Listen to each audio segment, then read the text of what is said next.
नमस्कार साथियों, आज मैं आपको एक ऐसी कहानी सुनाने जा रहा हूं जिस कहानी को सुनकर आप लोग हैरान और परेशान हो जाएंगे कि आखिर ये हिंदुस्तान में और उत्तर प्रदेश में यह क्या हो रहा है। किस तरीके से रिश्ते तार तार हो रहे हैं। पति पत्नी की हत्या कर रहा है और पत्नी पति की हत्या करने से भी पीछे नहीं हट रही है। यह कहानी कानपुर की है, जहाँ 6,000 रुपये के लिए एक पत्नी ने अपने पति को मार दिया और उसके शव को अपने ही कमरे में दफन कर दिया। रात भर उसी के ऊपर बेड लगाकर सोती रही, लेकिन किसी को भनक तक नहीं लगी। आप पूरी कहानी आप देख सकते हैं, सुन सकते हैं हमारे। तो साथियों, यह कहानी है उमेश यादव, उम्र 32 वर्ष की, और जो अपने परिवार का भरण पोषण करने के लिए एम्बुलेंस गाड़ी चलाता था और किसी प्रकार घर की गाड़ी खिसक रही थी धीरे धीरे।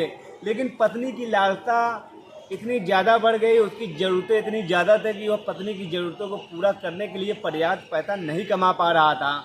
धीरे धीरे वह शराब का लती भी हो गया और नशे में भी रहता था। पत्नी उसके ऊपर लगातार दबाव बनाती रही कि उसे पैसा चाहिए। जिस दिन की घटना है उस दिन भी उससे पैसा मांग रहे थे कि 6,000 रुपया उसे चाहिए, लेकिन पति उसे पैसा देने में असमर्थ था। इसी बात को लेकर पति पत्नी में झगड़ा होता है और पत्नी ने पति का गला दबा दिया और उसकी हत्या कर दी। मामला यहीं नहीं रुका। पत्नी ने पति के शव को उसी कमरे में दफन कर दिया, ज़मीन के अंदर जहां वह सोती थी, और उसी के ऊपर बेड लगाकर वह रात भर आराम से सोती रही।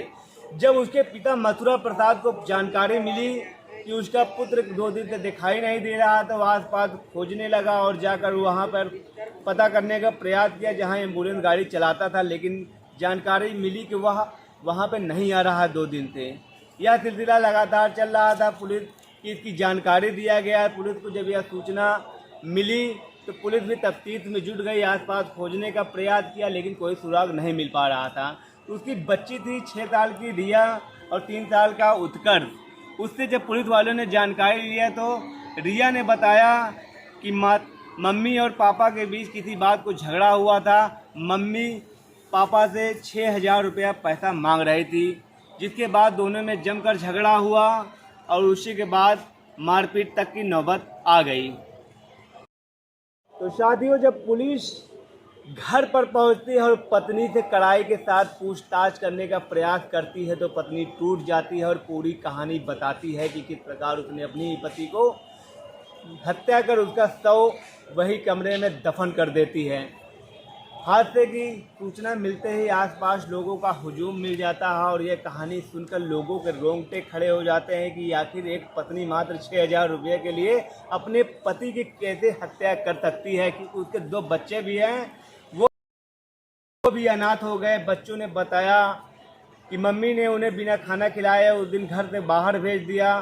और इस प्रकार ये कहानी आगे बढ़ती है और तमाम घटनाएं सामने आती हैं। पुलिस ने मामले में जब जांच करने के लिए पहुंची तो पहले तो पत्नी दरवाज़ा खोलने के तैयार नहीं थी। किसी प्रकार पुलिस वाले कूद फांद कर कमरे में दाखिल हुए और वहां के जब मंजर देखा तो सबके होश उड़ गए।